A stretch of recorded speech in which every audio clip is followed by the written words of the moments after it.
চট্টগ্রামের বিভিন্ন প্রান্ত থেকে সারা বাংলাদেশ কিংবা প্রবাস থেকে যারা আজকের ভিডিওটি দেখছেন সবাইকে স্বাগত জানাচ্ছি। চট্টগ্রামের বহদ্দারহাট থেকে কাপ্তাই রাস্তার মাথা পর্যন্ত পুরো 6 লেনের সড়কটি আপনাদের সাথে শেয়ার করতে যাচ্ছি। এক পাশে 3 লেন করে, অন্য দুই পাশে 6 লেন।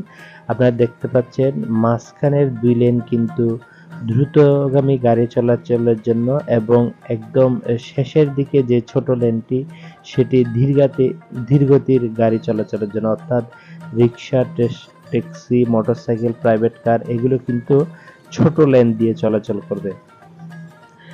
সম্প্রতি এই রাস্তাটি কমপ্লিট করা হয়েছে, কিছুদিন আগেই কিন্তু কার্পেটিং এর কাজ শেষ হয়েছে। এখন সম্পূর্ণ প্রস্তুত এই সড়কটি।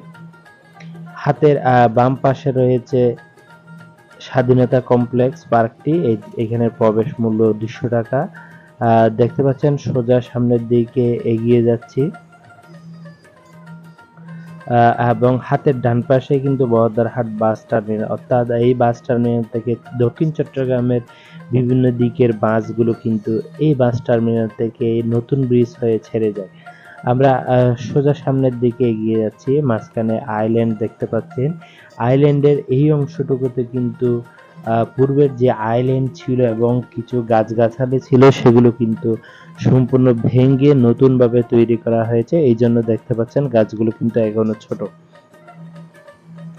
আমরা এগিয়ে যাচ্ছি সামনের দিকে, তবে একটি জিনিস লক্ষণীয়, আপনারা দেখতে পাচ্ছেন একদম পাশের যে ছোট লেনটি আছে এটি কিন্তু ধীরগতির লেন হলেও এই অংশটুকুতে বেশ কিছু জায়গায় পার্কিং হয়েছে, কোনো কোনো জায়গায় হকাররা বসেছে, এমনটাই দৃশ্য কিন্তু লক্ষণীয় হবে। এছাড়া আরও একটি ইনফরমেশন, সেটি হচ্ছে চট্টগ্রামের বহদ্দারহাট থেকে যাত্রা শুরু করে কাপ্তাই রাস্তার মাথা পর্যন্ত পুরো রাস্তার দুপাশেই কিন্তু আপনারা লক্ষ্য করবেন এই দোকানপাট, অর্থাৎ রাস্তার পাশকে কেন্দ্র করেই কিন্তু দুই পাশে দোকান এবং বহুতল ভবন রয়েছে, পেছনে আবাসিক এলাকাগুলো রয়েছে, অর্থাৎ এই এলাকাটাতে কিন্তু মানুষ বসতি কিন্তু বেশি, সেটা একটু খেয়াল করবেন। তবে আমি যে সময়টাতে যাচ্ছি প্রায় 11:30টার দিকে, এই সময়টাতে মানুষ কর্মস্থলে চলে গেছে, তখন রাস্তাঘাট ফাঁকা দেখা যাচ্ছে, ওয়েদারও খুব ভালো ছিল।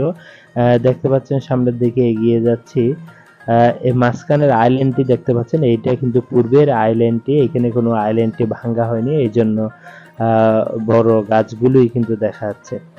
আমরা এগিয়ে যাচ্ছি সামনের দিকে, দেখতে পাচ্ছেন, একটু দেখানোর চেষ্টা করছি যে দেখতে পাচ্ছেন ছোট ধীরগতির লেনে কিন্তু বাস পার্কিং আছে, ছোটখাটো বাস কিন্তু পার্কিং করে রাখা আছে।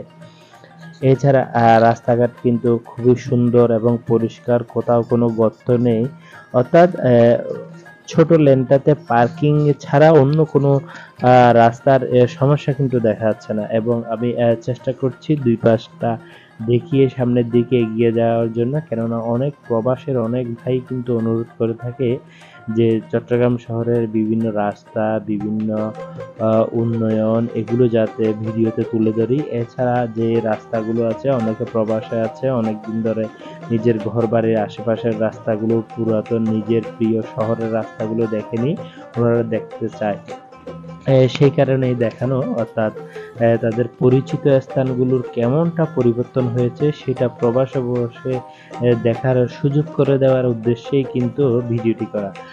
তো আপনারা যারা চট্টগ্রাম শহরে আছেন, আপনাদের যে প্রিয় শহরটি আমি কষ্ট করে ভিডিও করেছি, চেষ্টা করবেন ভিডিওটি শেয়ার করে আমাকে সহযোগিতা করবেন, আমার উৎসাহকে আরো অনেক গুণ বাড়িয়ে দিবেন, এটাই আপনাদের কাছে প্রত্যাশা। আমি সামনের দিকে এগিয়ে যাচ্ছি, দেখতে পাচ্ছেন এইখানেও কিন্তু ছোট লেনটিতে পার্কিং রয়েছে, এবং মাঝখানের আইল্যান্ডটি লক্ষ্য করুন, এটা কিন্তু পূর্বের আইল্যান্ডটি, এখানে গাছগুলো কিন্তু অনেক বড় হয়েছে।